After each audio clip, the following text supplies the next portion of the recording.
I, 35M, am struggling with a situation involving my grandfather Robert, 78M, that happened last month. I need to give some background to explain why this incident was the last straw for me. My parents died in a terrible car accident when I was 14, and my sister Becky, 28F, was 7. It was a devastating time for both of us. Robert, our maternal grandfather, took us in. He was already a widower by then, and I later learned he never wanted us, but social services would have separated us if he hadn't stepped up. From the beginning, he made it clear that Becky was his favorite. She looked exactly like our grandmother Marie, who had passed away years before we came to live with him. I, on the other hand, was the spitting image of my mom, whom Robert despised because she had married my dad against his wishes. Growing up in Robert's house was challenging. While Becky got everything she wanted, new clothes, toys, the best education, and constant attention, I had to work for everything.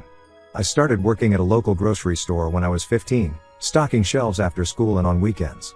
Robert would say things like real men earn their keep or you need to learn independence whenever I asked for basic necessities. Meanwhile, he'd spend hundreds of dollars on Becky's dance classes and summer camps. Despite the hardships, I managed to excel in school. I got a full scholarship to college, which was fortunate because Robert refused to contribute anything toward my education. He said the money was saved for Becky's future. During college, I met Sarah. She was the most beautiful and kind person I'd ever known. Robert disapproved of her immediately, claiming she wasn't from a good enough family. He even tried to set me up with his golf buddy's daughter behind Sarah's back. Sarah and I got married right after graduation, despite Robert's protests.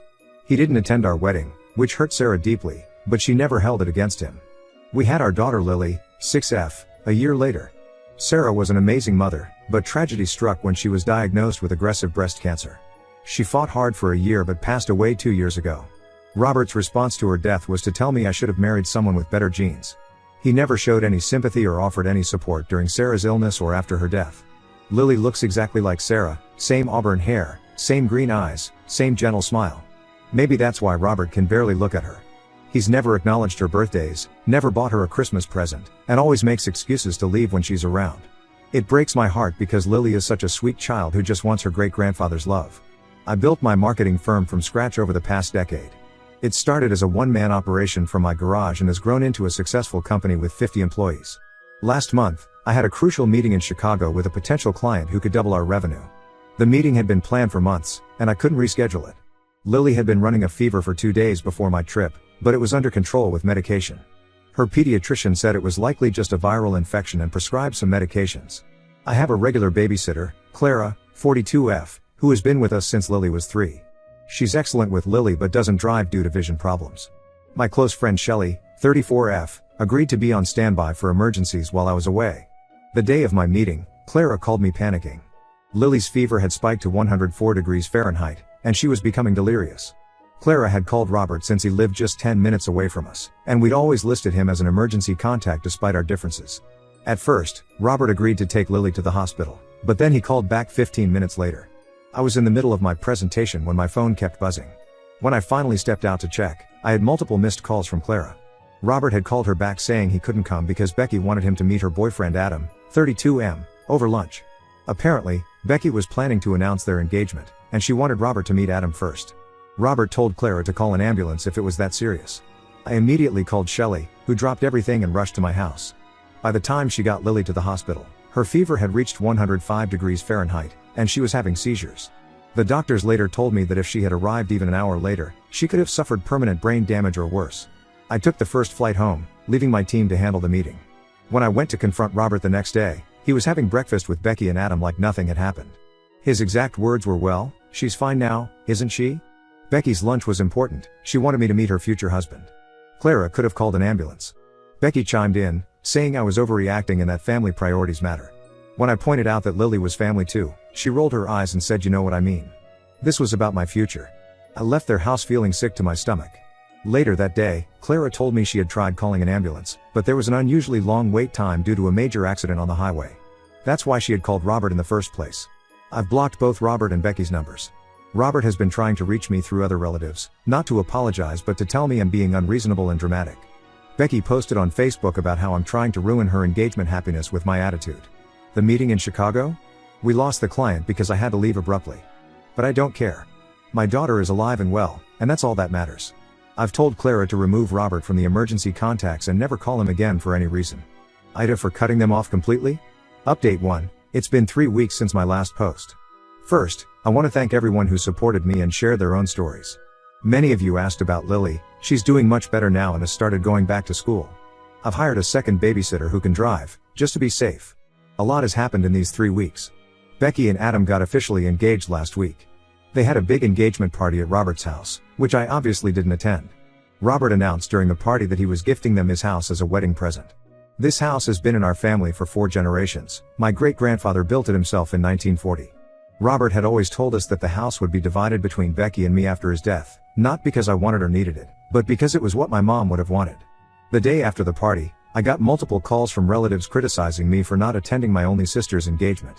I didn't bother explaining because these were the same people who turned a blind eye when Robert mistreated me growing up. However, one call changed everything. My Aunt Emily, 76F, Robert's younger sister, called me late at night. She's always lived in Florida and wasn't very involved in our lives, so I was surprised to hear from her. What she told me shook me to my core. Emily revealed that Robert had actually known about my Chicago meeting months in advance.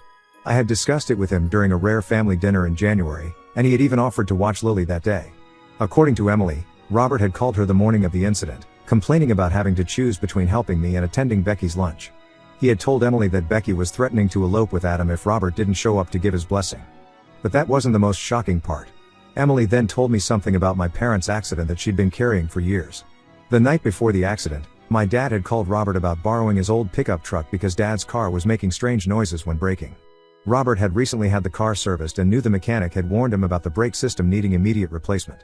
Instead of warning my dad or offering his truck, Robert told him the car would be fine for a few more days. He was still angry about their marriage and wanted them to learn a lesson about responsibility.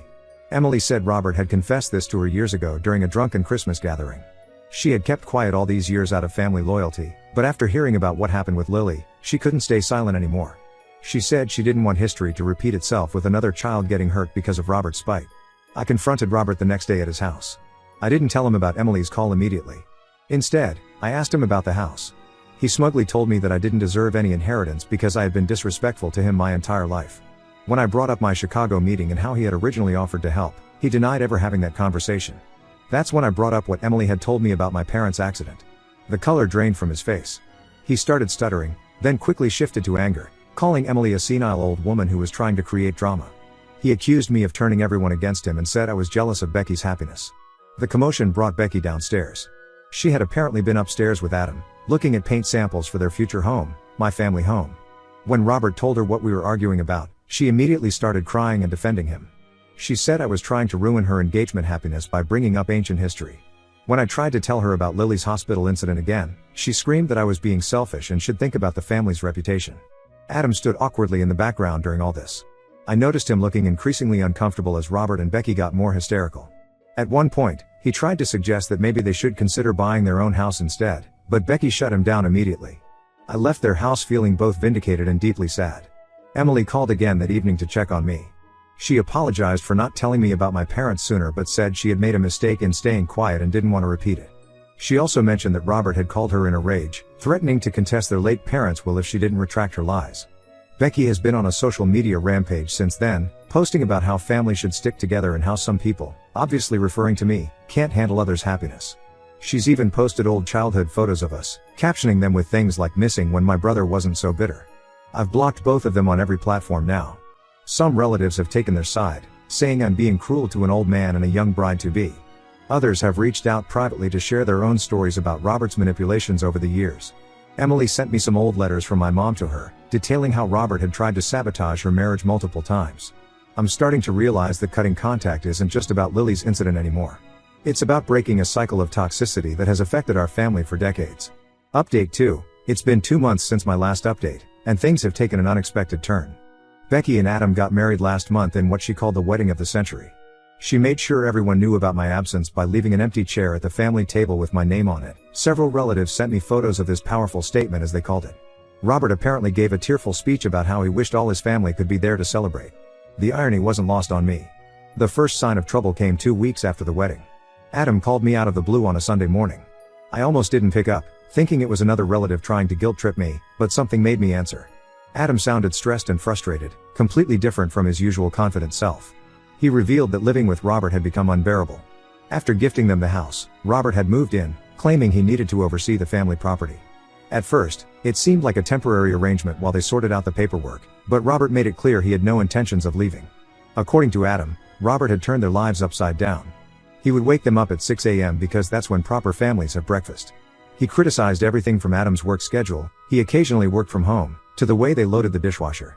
When Becky defended Adam, Robert would guilt-trip her by bringing up how he'd sacrificed everything to raise her.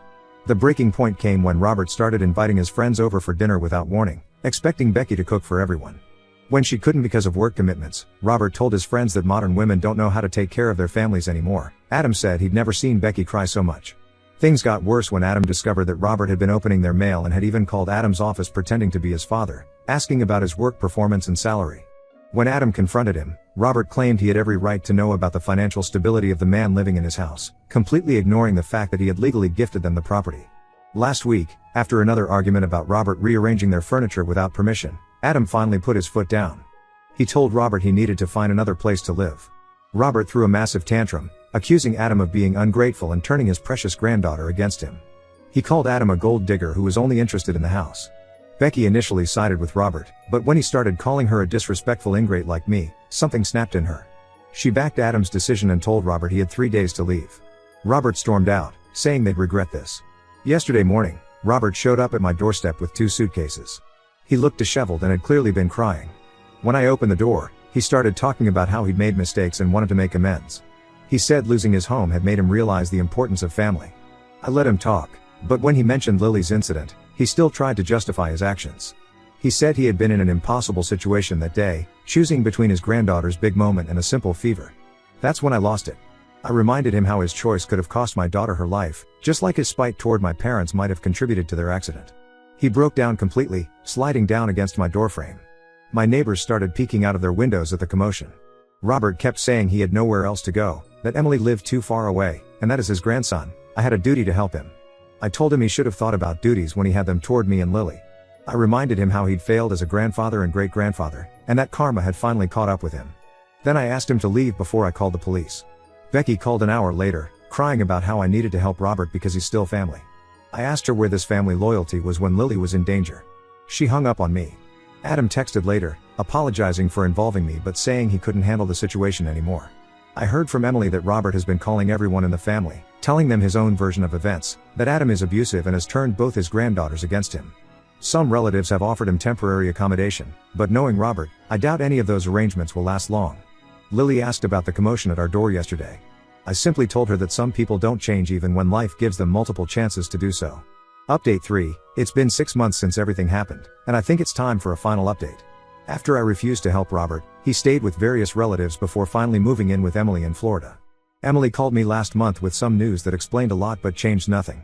Robert had been behaving erratically at Emily's house, forgetting conversations, getting unnecessarily angry, and sometimes not recognizing people immediately. Emily took him to a neurologist, and he was diagnosed with early-stage dementia. The doctor said the condition might explain some of his recent aggressive behavior and mood swings, but also confirmed that during Lily's incident 6 months ago, he was completely aware of his actions. The doctor estimated the dementia symptoms had only started showing up in the last 2 months. Meanwhile, Becky and Adam's marriage has been going through rough patches. They sold the family house last month, the house that started all this drama. Adam got a job offer in Seattle, and they decided to move there for a fresh start. Becky tried to reach out to me before leaving. She came to my office since she knew I wouldn't let her into my house. During our conversation, she finally admitted that she had been blind to Robert's favoritism all these years. She shared some incidents from after my parents' death that she was too young to understand then, like Robert throwing away the only photos I had of our parents because they took up too much space, while carefully preserving every single one of Becky's dance recital pictures. However, when I brought up Lily's incident again, Becky still tried to defend Robert. She said that with his age and now his diagnosis, we should forgive him and move forward as a family. I asked her if she would have said the same if Lily had suffered permanent damage or worse that day. She couldn't answer. Emily suggested family counseling with a therapist who specializes in elderly care and family dynamics. She thought it might help us understand Robert's actions better, especially in light of his diagnosis. I declined. Some things can't be fixed with therapy and understanding. Robert's actions over the years showed a pattern of deliberate cruelty, not misunderstanding or illness. Last week, Robert sent Lily a birthday card with a check for $5,000. I returned it unopened. He also sent me a letter talking about regrets and second chances, but it felt more like he was sorry for himself than for his actions. He wrote about feeling lonely in Florida and how he misses his real home, but didn't once mention Lily's incident or apologize for it. Lily is doing great now. She's thriving in school and has started taking piano lessons, something she loves. Sometimes she asks about her Aunt Becky or great-grandpa Robert, but less frequently now. I've decided to maintain no contact with both of them. Becky texts occasionally with updates about their life in Seattle, but I rarely respond. Emily keeps me informed about Robert's condition out of courtesy. Apparently, his dementia is progressing, and he often talks about the past now. She said he recently cried about my parents' accident, but I don't know if that's genuine remorse or just the disease talking. Either way, it's too late to matter. Some relatives still think I'm being too harsh, that family should stick together no matter what. But I've learned that sometimes the healthiest thing you can do for yourself and your children is to break toxic family patterns, even if that means walking away from blood relatives. My priority is ensuring Lily grows up in a healthy environment with people who genuinely care about her well-being, not those who see her as an afterthought or, worse, a burden.